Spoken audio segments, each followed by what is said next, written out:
when I say Barack Hussein Obama is the president of the United States, meaning there's a lot of control there because the one guy can't put two sentences together. But when I say that Obama is the president of our country, blah, blah, blah, they go, he doesn't know that's Biden. He doesn't know. So it's very hard to be sarcastic. President Trump yesterday in South Carolina. He's what my mother used to call a pot stirrer, one who stirs the pot. That's President Trump. And boy, I've got a lot of news for you today. George Soros is one of the most corrupt people on earth, and he's a Democrat, a billionaire who plundered treasuries around the world to become filthy rich so he could abuse the hell out of the economic power that he had secured. And you see his son, Alex Soros, who's taking over the Soros empire, is now, I'll just say, dating Humma Weiner. Humma Weiner, the ex-wife of disgraced former Democrat congressman and White House staffer Anthony Weiner, you know, with the he's a sexual predator, an online child sex predator. That's Anthony Weiner, which is fine when you're a Democrat, but it didn't help his marriage to Humma Weiner, rather. Anthony Weiner and Humma Weiner. But since we're talking about the Soros family and who's doing who, you know, they're the Soros people. Their goal is to do the whole country, the United States of America.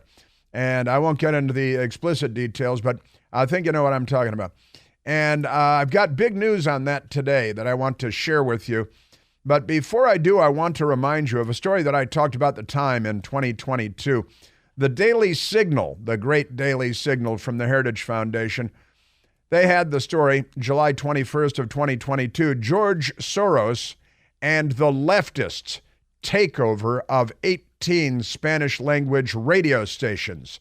And my friend Luis Quinones, who is a great American, an immigrant to the United States from Guatemala, served in the Marine Corps and the Navy, became a fighter pilot, came here as a teenager, became a great American, worked for President Trump, big Trump supporter. My friend Luis Quinones was sounding the alarm about this 2 years ago in 2022 when the left was buying up these Spanish language stations because propaganda is key, and they recognize that. Information dominance, like an invading army takes over the radio stations and the TV stations in an invaded country. The left has been methodically and systematically taking over the media in the United States of America because the military concept of information dominance is key to their corrupting our entire culture and our system. They're very effective at that. Now, the Daily Signal, writing in 2022, it was Virginia Allen writing there at the Daily Signal. A group associated with far-left billionaire George Soros is taking over 18 Spanish-language radio stations, including the iconic conservative talk station Radio Mambi. It's a stab in the heart of the community, said Lourdes Ubieta, a former host at Radio Mambi. Radio Mambi gained its reputation as the station that serves the Cuban exile community, Umbieta said, because it spoke openly about the harms of socialism and communism. But you see, Soros and the leftists take over these radio stations in order to kill any pro-American, anti-communist outlet on the airwaves and to replace it with commie stooges, with left-wing stooges, you know, Democrats. So Radio Mambi that was key to their takeover in 18 Spanish-language stations in major markets, of course, because they want to control, and the Latino market, Latino vote, when you boil it down, is what it's all about, and they need to own the propaganda. So they have these filthy, corrupt, anti-American billionaires who have their criminal fortunes. You know, the left used to say that, behind every fortune, there's a crime. This is what the left likes to say because they're communists and they want to steal everybody's money. You become successful, they come in with guns and steal it all from you. just like the Venezuelan gangs that are running loose all over Joe Biden's America. Amazing stuff. But behind every fortune, there's a crime, the left would say. And behind every great fortune, there's a great crime. And that's certainly true of George Soros. He didn't make anything. He just destroyed. He's a leftist. And now he's here to wreck the United States of America. And it's amazing he's still alive. He's probably paying Satan. And he has this crooked son who's a freak show. And now his crooked son is dating, I'm making quotation marks with my fingers, Humma Weiner of the Clinton inner circle. You know, it was Hillary Clinton that married up Anthony Weiner and Humma Weiner. I think her name is Humma Abedin. But then she married Anthony Weiner, so she became Humma Weiner, which is, her real name. And I want to share this with you because there is a news story today. Now, I was sharing with you the 2022 radical left-wing conglomerate, Soros, taking over. These are the people that put in the pro-crime prosecutors in big cities in order to get more black people murdered, which is not their stated goal, but it's certainly the net effect of everything that they do. And I said even yesterday, I think they invest in coffin makers and arms manufacturers and ammunition manufacturers, and then they change the laws and they get rich off all the murders. There must be somewhere they're profiting from this. But let me get to today's update on this, because they were targeting the Spanish language stations in key markets in order to control propaganda and to kill free speech in America, to murder America is their long-term goal. Now, today, the New York Post headline, George Soros Fund poised to take control of nation's second largest chain of radio stations. And then in quotation marks, this is scary. The New York Post today. George Soros is poised to take a massive stake in the nation's second largest radio company, which owns more than 220 stations nationwide, according to court filings and sources close to the situation. The left-leaning billionaire, that's quite generous. He's a radical left-wing extremist and an anti-American fanatic. The left-leaning billionaire, Soros Fund Management, has bought up $400 million of debt in Odyssey, A-U-D-A-C-Y, of Odyssey, the number 2 U.S. radio broadcaster behind iHeartMedia, with stations including New York's WFAN and 1010 WINS, as well as Los Angeles-based KROQ. That could either be K-Rock or Croc. That could be Croc. Now that Soros will own it, it's going to go from K-Rock to Croc, according to bankruptcy filings. One insider close to the situation, noting that he was a Republican, said he believes it was possible Soros was buying the stake to exert influence on public opinion in the months leading up to the 2024 presidential election. You think? This is scary, the source said. Again, he claimed he's a Republican. He's talking to them. Says Soros is buying up. This is about buying up information. It's about buying power. It's about buying information dominance. It's about controlling the message. It is what Benito Mussolini described as fascism, a merger of state and corporate power. See, the corporate power Soros is buying up is information-based. Of course, they've already got ABC News in the bag and George Snuffleupagus and NPR, taxpayer-funded National Panhandler Radio. National Panhandler Radio is one of their primary propaganda outlets. It reaches into every hamlet in America, and the taxpayers fund it. And the Republicans are too stupid to kill funding for the Corporation for Public Broadcasting. Oh, no, they're going to kill Kermit the Frog. I'd bring Kermit the Frog out and club it to death in front of the Capitol and explain that it's about taxpayer funding of the Democrat Party's propaganda network. But the Republicans don't have the, whatever it takes to get that done. So sources told the New York Post that Soros' stake is equal to about 40% of the company's senior debt, a massive chunk which, although not a majority, could yield effective control of the media giant when it emerges from bankruptcy. So this is radical left-wing agents of the Democrat Party buying information dominance in the United States of America in order to buy political power.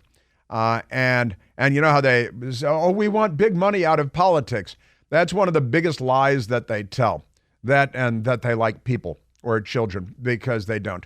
But this is about buying raw power. And Soros is an evil character in the American political arena. And now his son, puny pipsqueak, Alex the billionaire Soros, is boinking Humma Wiener of the Anthony Weiner, Hillary Clinton, Bill Clinton inner circle. And it's all a circle fest in a hot tub. Soros does not deserve that. He is an American and a patriot. And he also comes from a minority community, one might say. Sheila Jackson Lee loves George Soros because he's a billionaire shill for the Democrat Party, and he does their bidding for them. And they lie when they say they don't want money in politics. They want their money in politics. That's what they want. Amazing stuff. Now, let me get into some other stories, some Biden stories. That was a Biden story, too. It's about the Democrat Party's propaganda apparatus and information dominance, which, again, is a military construct, an intelligence construct. This is what an invading army would do if the Chinese communists invaded the United States and took over. They would pull the plug on radio stations and put their own people in. They would do the same to television, and the left has done that. The Democrat Party, the left, has done that very effectively in the United States. You know, they pay Rachel Maddow $30 million a year for 1 hour a week. Isn't that right? 1 hour, one show, 1 day a week. Then they have her come in and do a little, like give her misguided, ignorant opinion on a couple of other things, but that's what she does. Now, let's get back to the communists and Joe Biden and the Democrats. Vlad the Impaler Putin, a former KGB colonel, a killer, a murderer, a criminal, he says he prefers Joe Biden to Donald Trump. The Reuters news agency has the story, quote, more predictable, end quote. Now, London is the dateline on the Reuters news agency's story.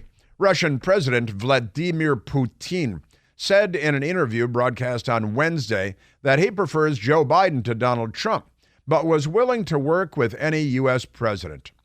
Putin was asked by interviewer Pavel Zarubin, who was, quote, better for us, end quote, out of Biden, a Democrat, and Trump, a Republican, because Pavel is a bootlick Soviet media person. We have a lot of Soviet media people in the United States, too.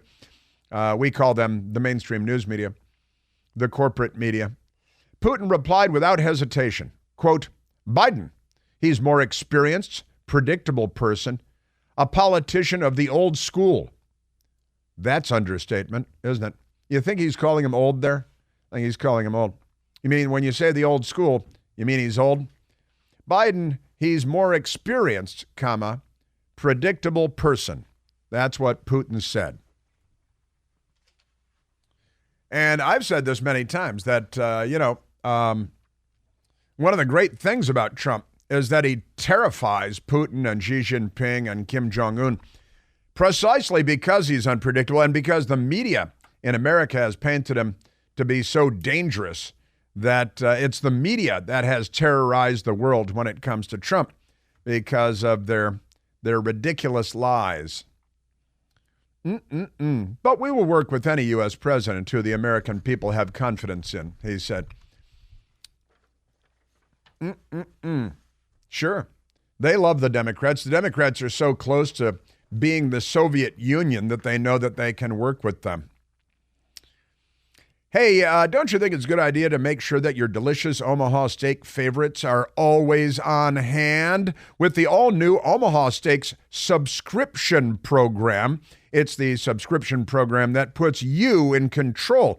And listen to this. This is really great. You choose the foods, you choose the quantities, and you choose the frequency with which they are delivered to you. Enroll today at omahasteaks.com/plant. That's me, Plante. Why is there an E on the end? Nobody knows. And lock in an extra 10% off every subscription order. Plus, you get free Omaha Steak burgers on all recurring shipments. Listen to this, for life. And with every third shipment, they're going to send you a free gift valued at $19.99 or more. Going on vacation, need to skip a month? Done, no problem. Change selections, pause the program, or cancel at any time. Listen, growing up in Chicago, I used to envy my neighbors getting Omaha Steaks delivered to their front doorstep. Now I get them delivered to my house. With Omaha Steaks, every purchase is backed by their unconditional money-back guarantee. All you have to do is go to omahasteaks.com/planty. Go to omahasteaks.com/plant. Lock in your price. Plus, you're going to get that extra 10% off because you hang with me. Every subscription order. And get those free burgers for life. A minimum purchase and restrictions may apply. Visit omahasteaks.com/plant to enroll today and subscribe to perfection. Omaha Steaks, yes, sir. All right, yeah, so Putin and Biden are in bed together. They love each other. This is what the media would say if he said he preferred Trump, right? If he said this would be big news, and it'd be really bad for Trump. But he prefers Biden, so it's good news for Biden and the Democrats. That's how big a lie our media is. Hey, it's Chris Plant, excited to tell you about our July 2024 Listener Sea Cruise. We'll be sailing around the British Isles, visiting Scotland and Ireland. Please join us. Visit ChrisPlantCruise.com. Ah, yes. Putin prefers Biden over Trump. More predictable, which is true. Again, if Putin said he preferred Trump, that would be a huge headline. CNN would be going wall to wall. They'd be calling people in, ordering up limousines to bring people in to talk about that, and they'd be outraged and pounding the table and say, see, I told you, right? But when he says he prefers Biden, then the people at CNN and ABC fake news, they say, well, sure, of course, because, you know, George Stephanopoulos and Putin probably agree on most things, don't you think? I think so. Amazing stuff. And also, Joe Biden lashed out at Special Counsel Robert Hur for asking about his late son. But it turns out Joe Biden was the one that brought up his late son. I guess he didn't remember how that went because his brain, you know. Biden attacked her for asking him when Beau died. That didn't happen, is today's headline.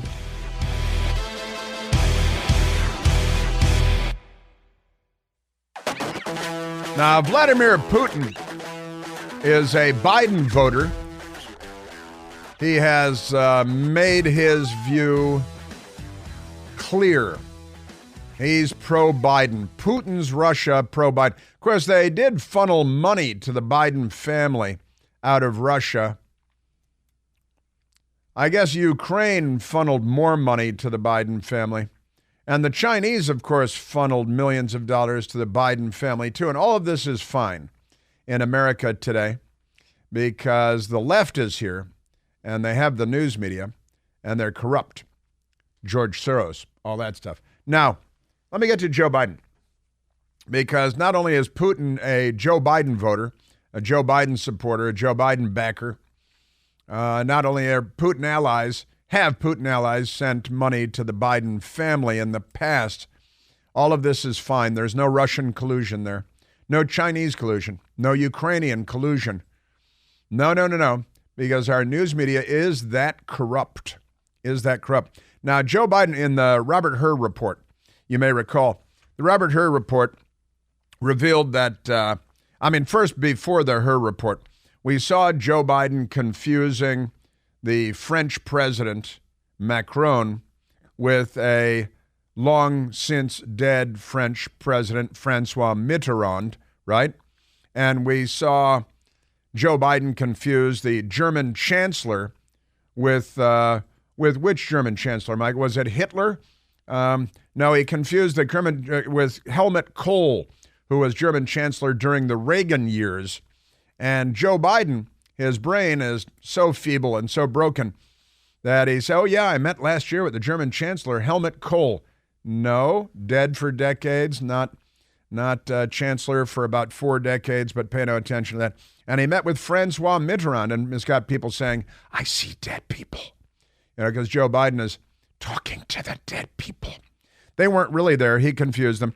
He also couldn't remember Hamas, and a reporter had to jump in and prompt him and remind him, Hamas. And he said, oh, yeah. He called it the opposition. He called Hamas the opposition, like we're playing a football game or something, a college football game. And the opposition, he said, was, well, he couldn't think of Hamas. A reporter prompted him. And then we learned from the Robert Hur Special Counsel report that when they were interviewing him over the course of 2 days, that he demonstrated his confusion for them. He didn't know when he became vice president of the United States. January 20th of 2009 is when he became vice president of the United States, the day that Barack Obama was inaugurated as president. Any child of 6 can tell you that. He didn't know when he stopped being vice president, right?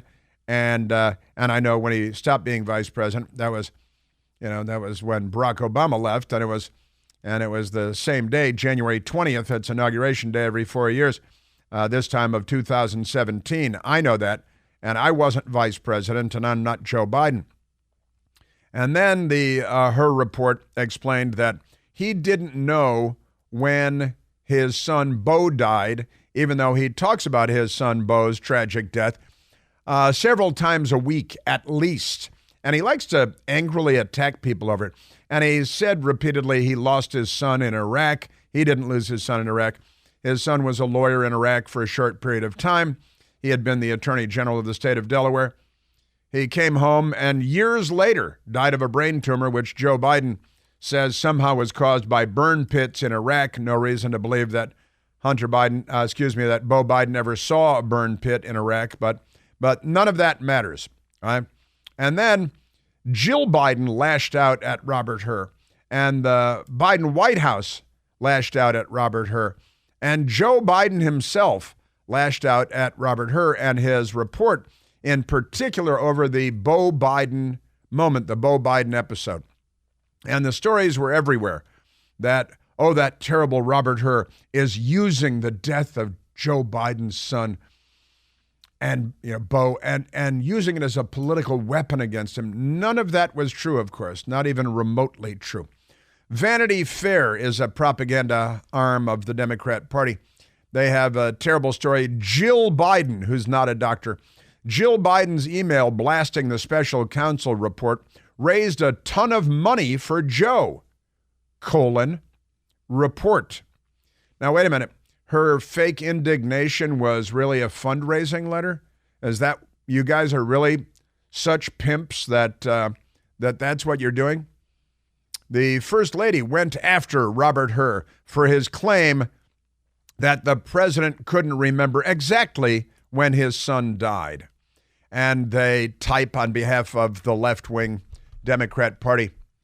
One of the most bizarre subplots of the 2024 presidential race is that being charged with dozens of felonies has helped Donald Trump raise money off of being an accused criminal, falsely accused with a lynch mob, your gang of lynch mobs across the country. The Democrat Party is the party of lynching black people from trees, it should be reminded every day. Joe Biden, meanwhile, has 0 indictments to his name, but he should have a whole bunch of them. He should be in handcuffs being frog-marched for all the money, the millions he took from overseas interests that are anti-American. And while that should be a good thing, it doesn't exactly get the people revved up like the all-caps subject.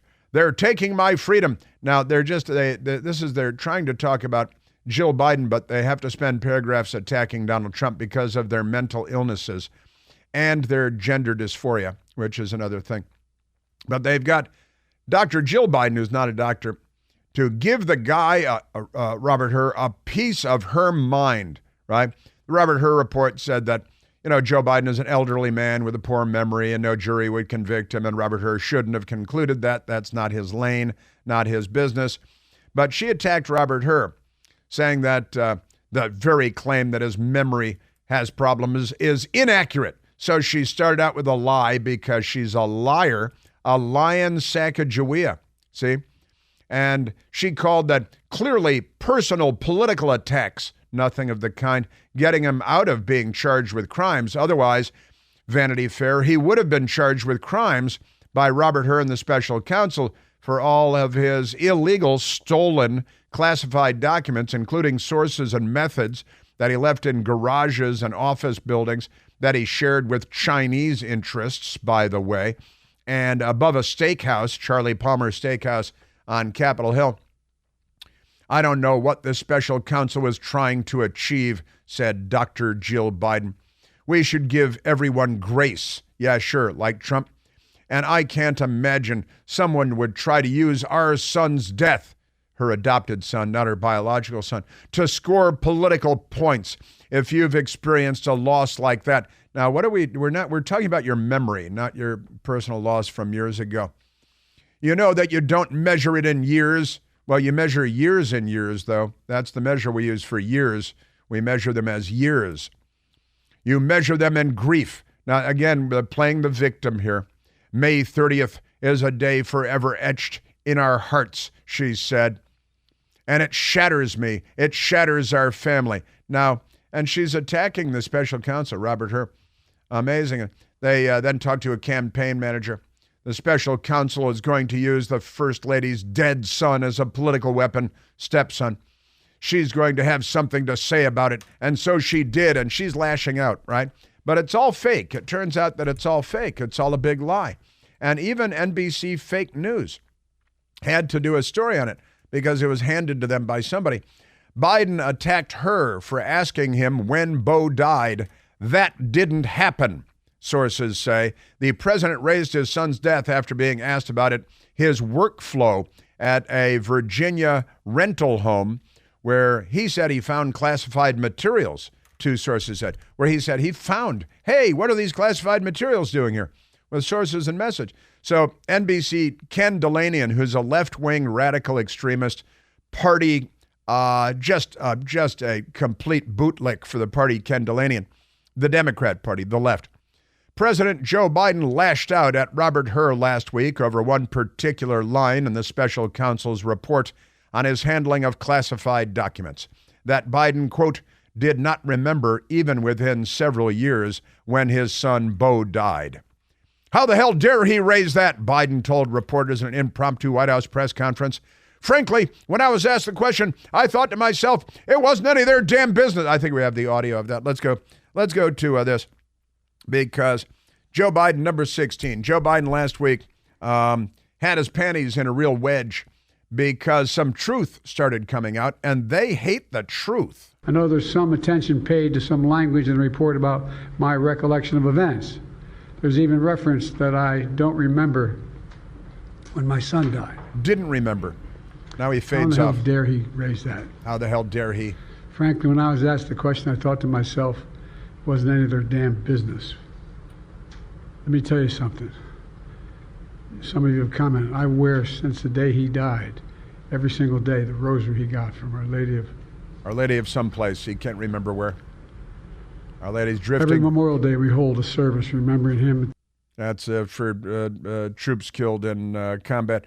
And he said, when I was asked the question, and that's what he, how the hell dare you? Well, it turns out he wasn't asked the question. And so he either failed to remember what transpired in the interview, but he's lashing out angrily and playing the victim. And when I was asked the question, he said, well, he wasn't asked the question.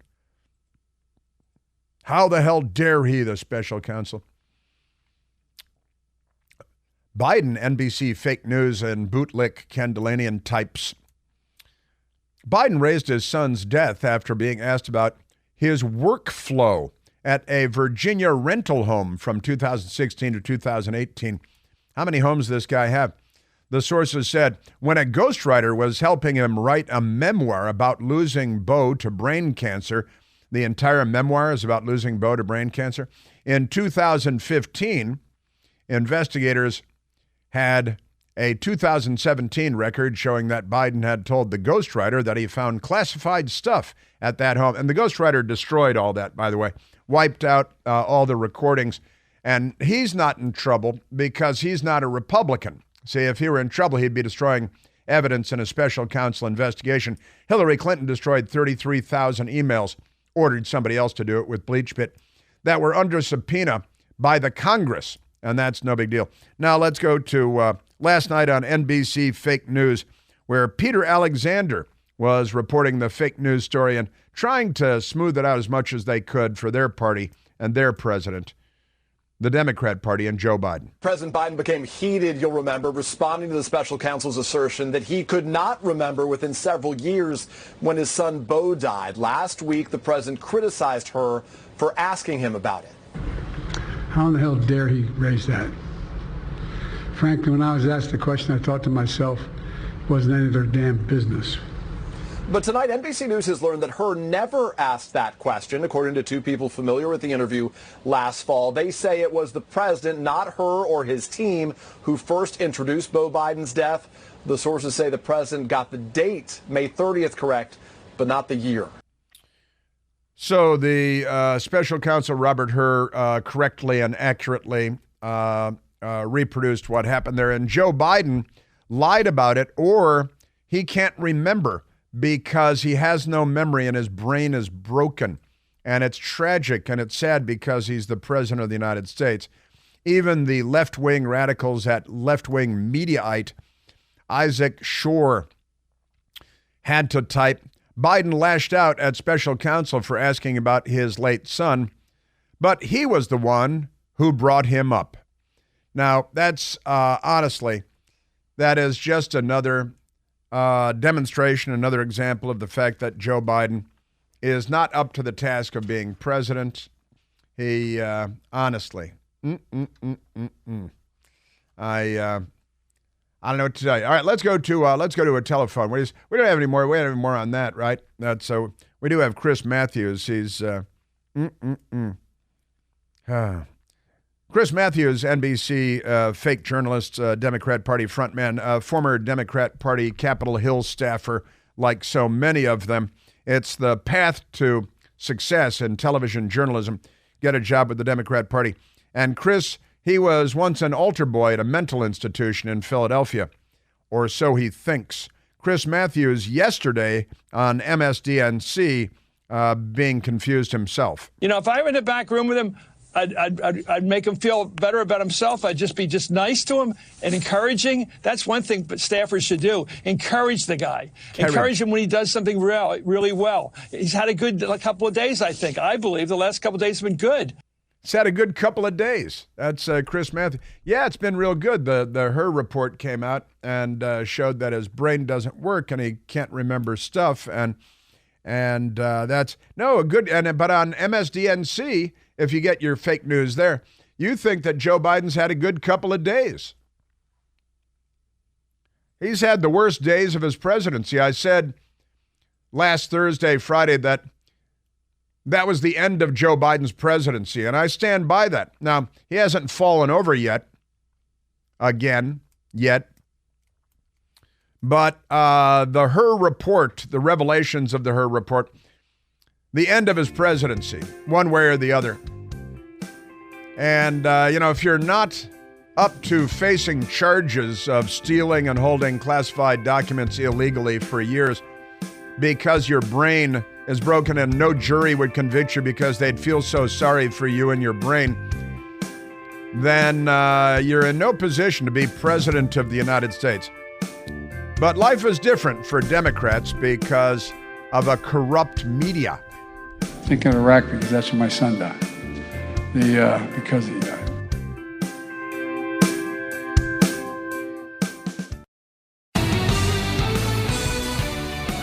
Yes, and Jill Biden is not Beau Biden's mother, and Joe Biden doesn't know how many grandchildren he has.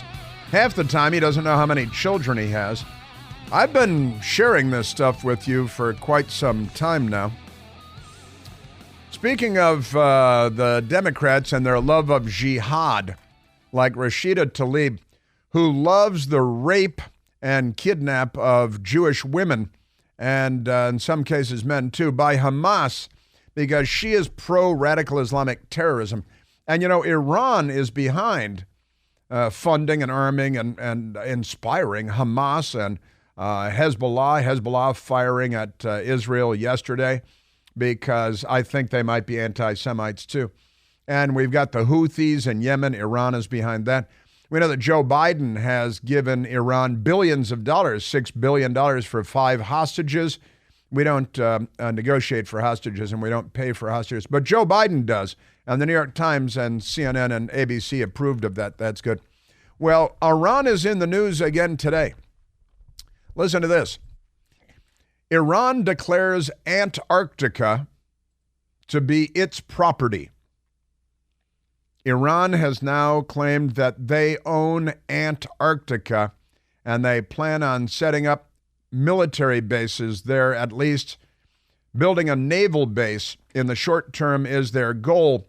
We should let them build it and then sink every ship they have when they're down there. That'll make for good reefs, you know, for the seals and the whales and all that stuff. That'd be good. Their Navy, and if you scuba dive in cold water, it'll be good to scuba dive around the old Iranian Navy at the bottom of the Antarctic Ocean. My best girl and I, we went to Antarctica last year. It's very nice. But the penguins aren't as tasty as I had hoped. They taste a little funny. Never mind that. Iran claims property rights. I'm not joking. This is real. Iran claims property rights to Antarctica, plans to build naval base.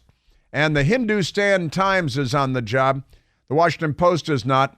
Iran claims Antarctica. U.S. State Department responds to safety challenge against global treaty. Joe Biden should send them money, I think.